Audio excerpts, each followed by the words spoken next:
Hello. Hello, Rabbi. Hey, how you doing? Baruch Hashem. Good.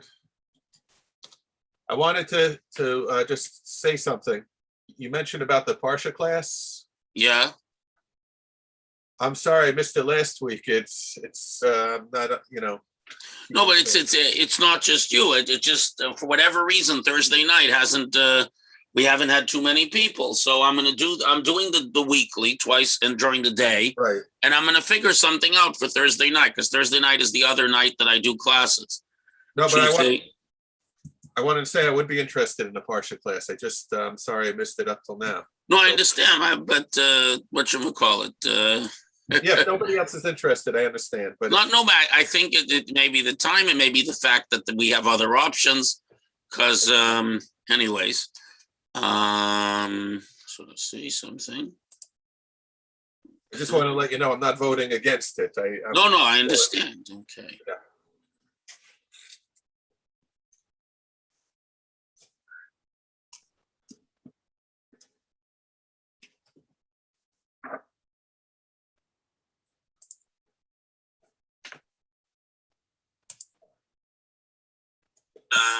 Anyways, so let's see something. I just want to let you know I'm not voting against it. No, I understand.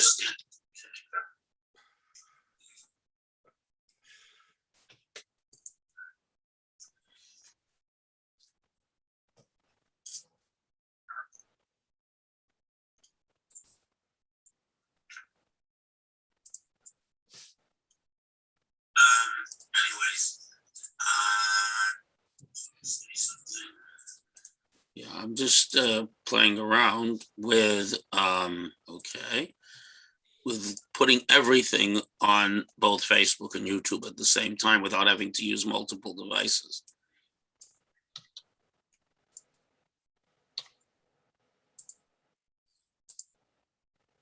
So what happened was we on one hand, we have more people coming to the minyan, which is a good thing. On the other hand, many of those people have to get to work. So therefore,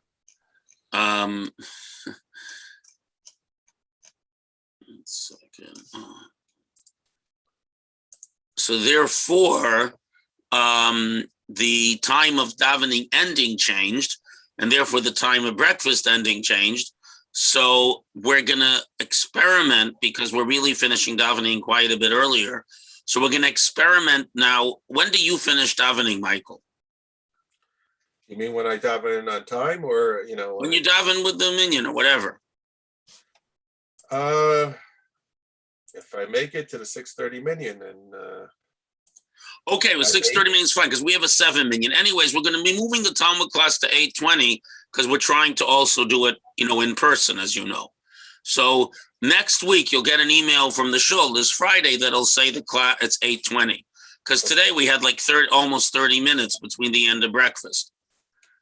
So everyone's coming in by Zoom, but people really like learning online, learning in person also. Yeah.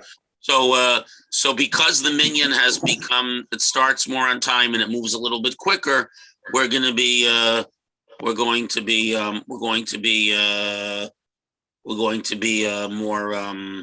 more on time. Okay, good. So now I have us on both Facebooks, and here's the Gemara, and I'm going to share screen.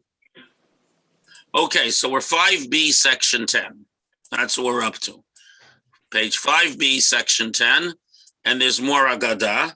And in honor of the Marsha's yahrzeit, we're going to look at a little bit of Marsha on the Agadot. The Marsha is the first major commentator to really spend a lot of time on the Agadot.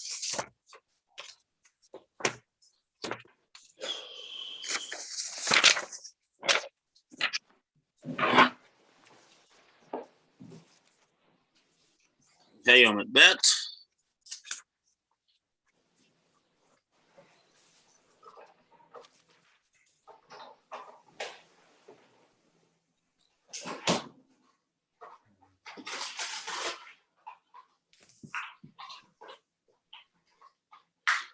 Okay, so we're talking here about suffering. Rabbi Chia bar Abba Chola, she became weak. He became ill. Al Gabi Rabbi Yochanan came to Mamalei and told him, Chaviv and Alachi Yisurim, do you find the suffering dear to you? Do you willingly choose to suffer? Mamalei Chia told him, Lohein v'lo schara. Even though there's a great reward for suffering, I don't want the suffering or the reward. Amalei havli yadoch, give me your hand. Havli yadeh, he gave him his hand, v'okmei, and he restored him to health, because tzaddikim have this power. So the Marsha, whose yahrzeit is today, explains. So he says in many places, as we saw earlier, the righteous accepted suffering upon themselves with love. But that's only where the suffering doesn't keep you away from studying Torah. But since in this case he was studying Torah, it was hurting his Torah study, he says, even though there's a reward, I don't want it because it makes me weak from studying Torah. So now the Gemara tells an interesting story. Rabbi Yochanan Chalash, Rabbi Yochanan then, the same Rabbi Yochanan gave a blessing to Rabbi Chia, got better. Now he became sick. Rabbi Chanina came to him. Amalei said the same thing. Is the suffering beloved to you? Amalei said, I don't want them a reward.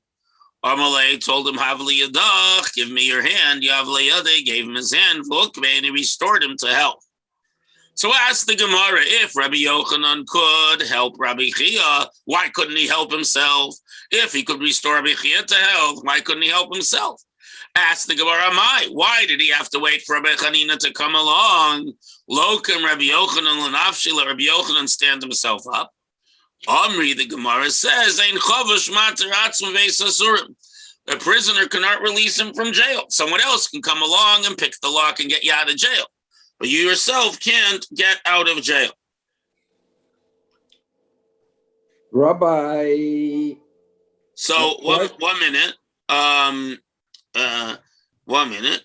So the idea is of ein chavish materes atzmo, which means to say that if something is decreed upon someone from heaven, it's someone else who can pray for his benefit.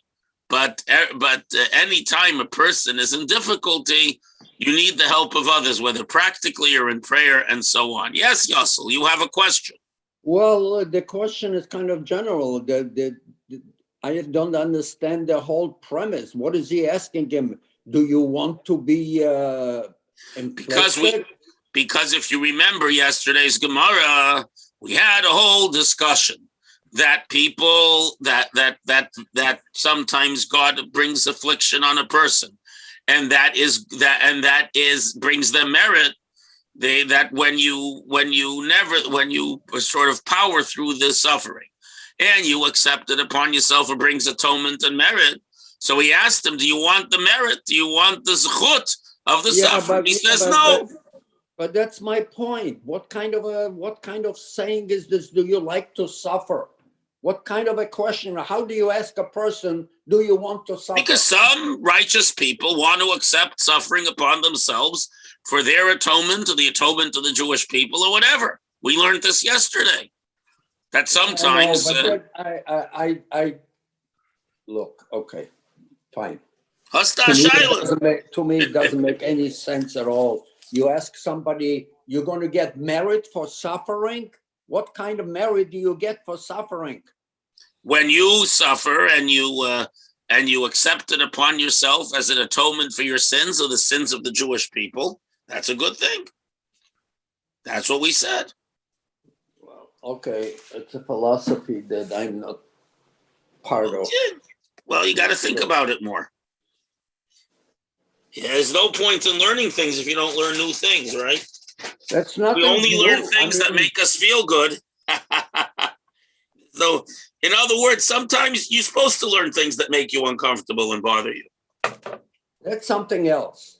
To uncomfortable. Anyways, let's go on. We have a tractate to get through. Yeah, I know. Let's move Rabbi? on. Yes, Shoshone. We're not supposed to cause suffering to ourselves, right? No. If it comes to you, as we said yesterday, you have the ability to accept it as a means of atonement or of merit, that you don't get upset with God and that you maintain your faith and so on. Thank you. We don't seek suffering. And that's what it says. Sometimes a person says, I don't want it, or its rewards. That's me. Rabbi Lazar Cholash, oh, you're in good company. You and Rabbi Yochanan. Rabbi Lazar fell ill. Al-Gabe, Rabbi Yochanan came to see him. Rabbi Yochanan saw that he was lying in a dark room. He uncovered his arm. Rabbi Yochanan didn't fall in the hole, and the room became full of light. Because, in other words, because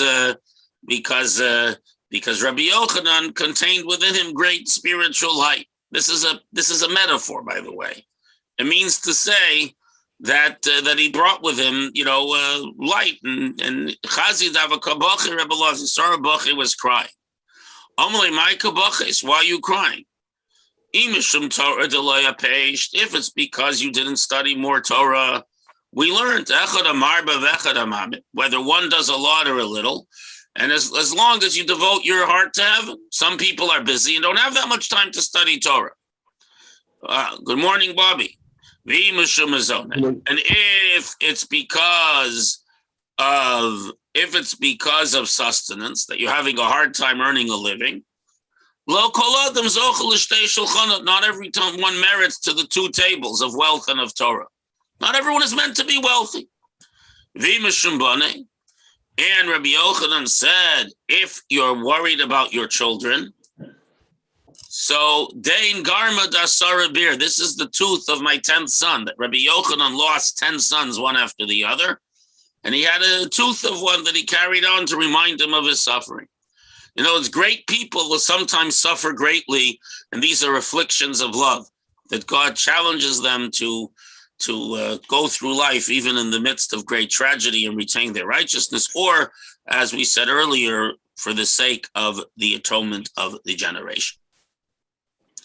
Amalei, lahai shofar de bali Africa bechina. I wasn't crying over my suffering, but I saw you. When I was sick, I realized my mortality, and I feel bad that this beauty will be swallowed up by the earth. Rabbi Yochanan was very handsome, which doesn't mean, again, this is spiritual. In other words, all the beauty and wisdom that you have will be swallowed up by the earth. This is a reason to cry, and they cried over the fleeting nature, beauty in the world, and the death that eventually overcomes all, says Rabbi Steinsaltz. Now let us see what the Mashah has to say on this.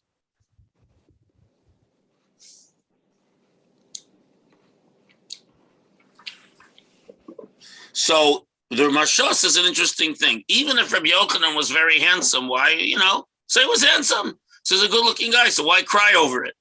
But the answer is Rabbi Yochanan. This is Rabbi Yochanan. Rabbi Yochanan says that I'm the last of the children of Jerusalem. That the children of Jerusalem were known to be very, very handsome and very impressive looking, and I'm the last of them. In other words, there's no one left after me who has that particular grace, that particular quality of the children of Jerusalem, because Rabbi Yochanan was born not that long after the destruction of the temple. So the Mashah says that what they really cried over is the loss. In other words, the generations after the destruction of the temple were not so holy, not so spiritually beautiful, not so visionary, and they cried. They were crying over the fact that they were the last generation that had any connection whatsoever with the Beit HaMikdash, and that the galut, the exile, just becomes darker and deeper. So says the Marsha, whose yahrzeit is today. War and Peace, section 16.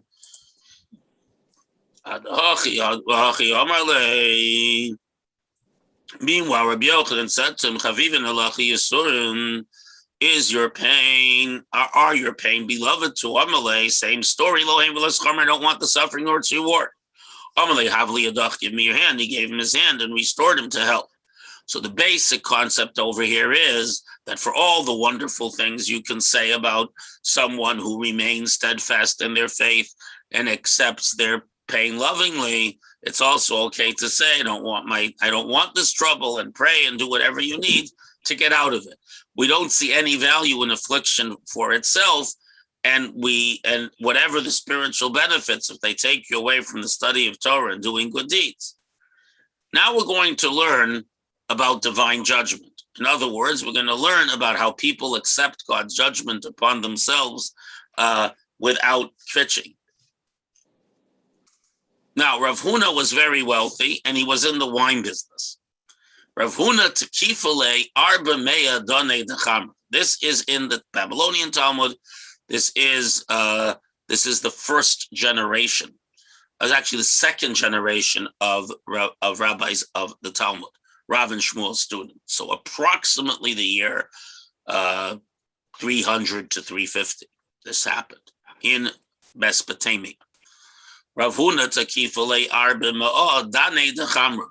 400 large barrels of wine all went bad. They all became vinegar, causing him enormous financial loss. That was probably his whole merchandise for the year. So Rav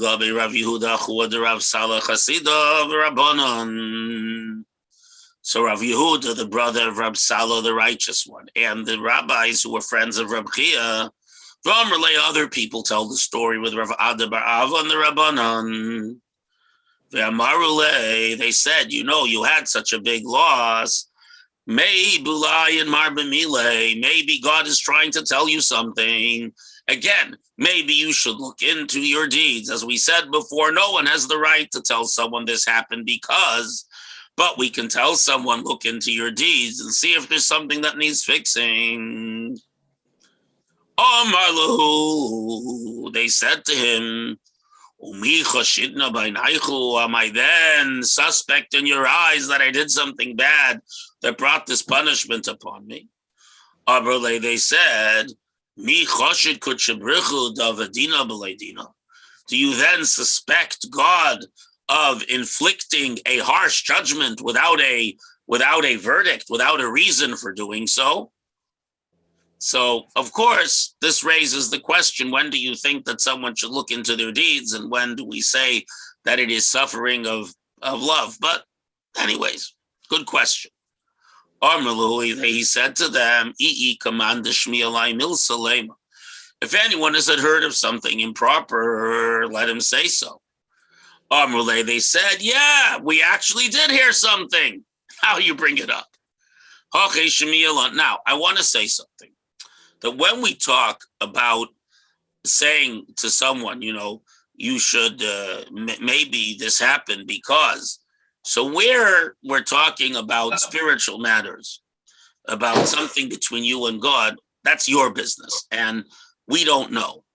But where we see an injustice in this world, we see an injustice in one's business dealings, and you see that someone suffers in business, it's appropriate to say maybe your business is suffering because you have not been righteous in your business dealings.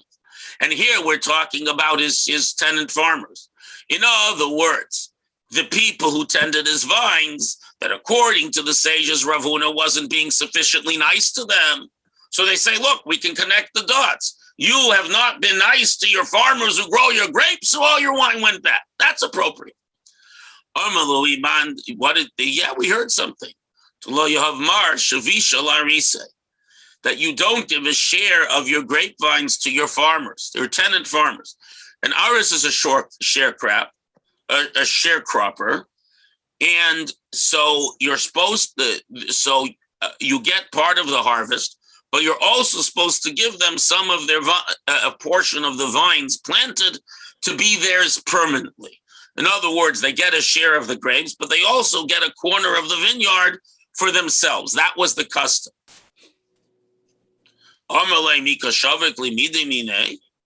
does he then leave me anything from what he grows on my property? Or Kaganav Lekula, he steals it all. My sharecropper steals all my grapes. He doesn't leave me anything. He's a Ganav. Rabbi, so I have a Wait, question. I'm not done yet. Well, Yossel, wait. Omerle said, Hainu Damri Inshe, they said to him, this is the meaning of this thing. Basagan Vigano, Vatama Toim. If you steal from a thief, you're still tasting the taste of theft. In other words, even though technically you're only taking back what is yours, when you steal from a stealer, you yourself are tasting theft. And you, Rav Huna, are a great rabbi. Even though the guy steals from you, you shouldn't steal back from him. It's not appropriate because it looks bad. And it looks bad is a bad example, and that's why your wine went bad. Yes, Yossel, speak up. Okay, so what I want to speak up is, this is a perfect example when we already learned in the book of Eov, the two friends come to console him and they asking him, maybe you did something wrong. And we are criticizing them as bad people, right? Because that's not what you do when somebody Because suffers. that's because there was no, Joe, that's the distinction that I tried to explain before. I anticipated your question and tried to explain it. That where we're talking about the fact that we come along, something, or maybe you did something wrong. Here, the rabbis felt that there was inappropriate financial behavior by Rav Huna, and to them, they saw clearly that his financial loss was a sign from heaven that he has to behave better. This was clear. Everyone knew he was stealing from his thief. Everyone knew he wasn't giving him a portion of the grapes. That's different. But what about in the book? If you go back, what I was discussing before when we started, we were talking about somebody going to somebody. Right. That's where but Joe, that's where it's not an obvious wrong done to another human being. Where it's an obvious wrong that the whole world sees, that's different. That is what the commentaries say.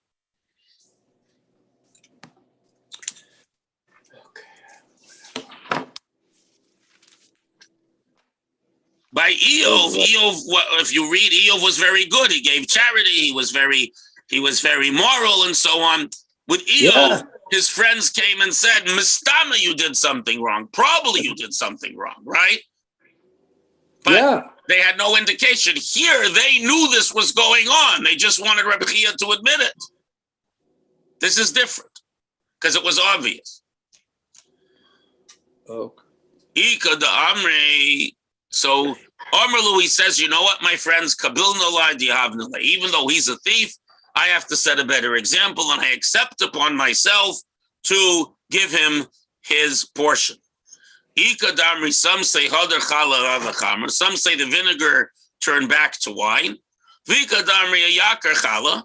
They don't want to presuppose the supernatural, that the value of vinegar went up. There was a vinegar shortage. Apparently, there was a big big popularity of salads, and the price of vinegar went up. And it sold for the price of wine. So his loss, once he accepted upon himself to behave better financially, his loss ended.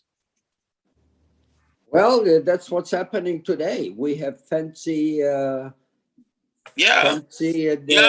got from Ken. I got a whole gallon of balsamic vinegar at like 1/5 the price I pay in the store in Brooklyn, and so far I've had it for a year. But balsamic vinegar, you could pay 3 times as much as. But balsamic vinegar is made from wine, so it needs to have a kosher supervision. It's much harder to find kosher balsamic vinegar. Okay. So Tanya, we learned in the Braita, Abba bin Yamin Omer, Abba bin Yamin said, Al Shnei Devarim Yisim Itztar Kol Yomai. I have pained myself, I've pushed myself to do 2 things every day. Al Tfilasi Shetehei Lifnei Mitasi, that my prayer should be before my bed, which means I should daven right away in the morning and not get involved in other stuff. Al Mitasi Shetei Netuna Ben Safon Ladoro. And that my bed should be placed north to south. That was it. Well, now tefilasi shteluf nemi tasi, that my prayer should be from before my bed. Why before my bed? What does it mean? Should you Rabbi Yochanan, Amar Ravi, Termishub and Levi, a person who prays lo yadav rachotzeis beno levanakir, there shouldn't be anything between you and the wall, as it says v'yasev Chizkiyahu panav elakir v'yitpalel. Chizkiyahu turned his face to the wall to pray. So you're not supposed to have a bed between you and the wall.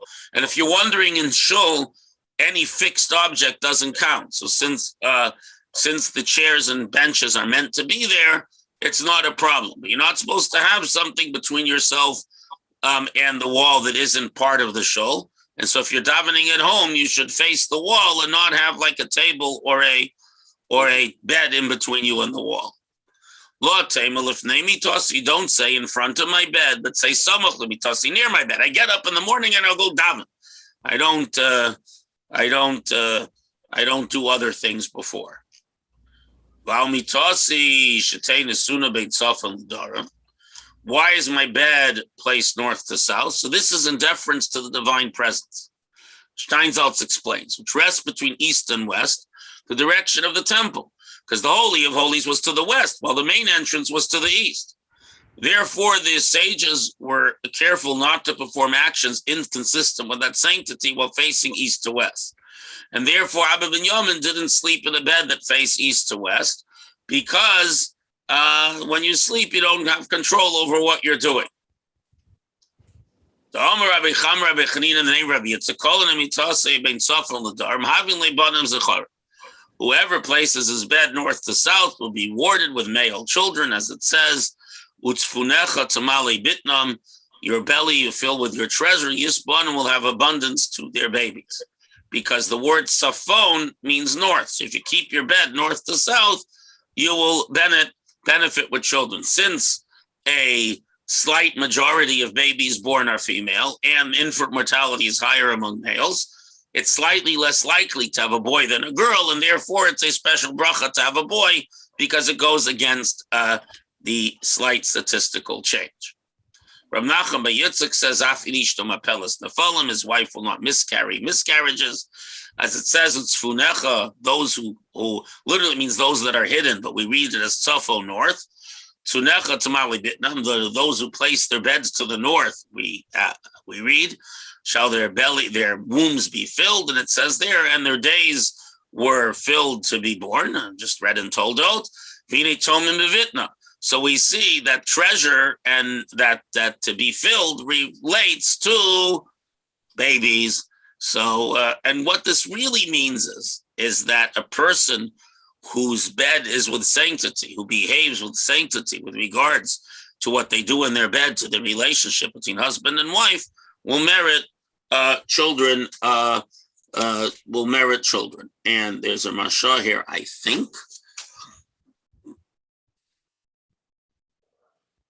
Oh, okay. Now, the Marsha actually dwells on a different topic. The Marsha is raising the question about, it says that near your bed means that you daven right away when you get up. So the Marsha has a question. How could you say that? What happens if you get up early in the morning before it gets light and you can't daven yet? Obviously, you shouldn't pray before you're allowed to pray. So we should say pray in the morning as soon as possible. We shouldn't say near your bed. A lot of people get up before you're allowed to pray, especially at this time of year.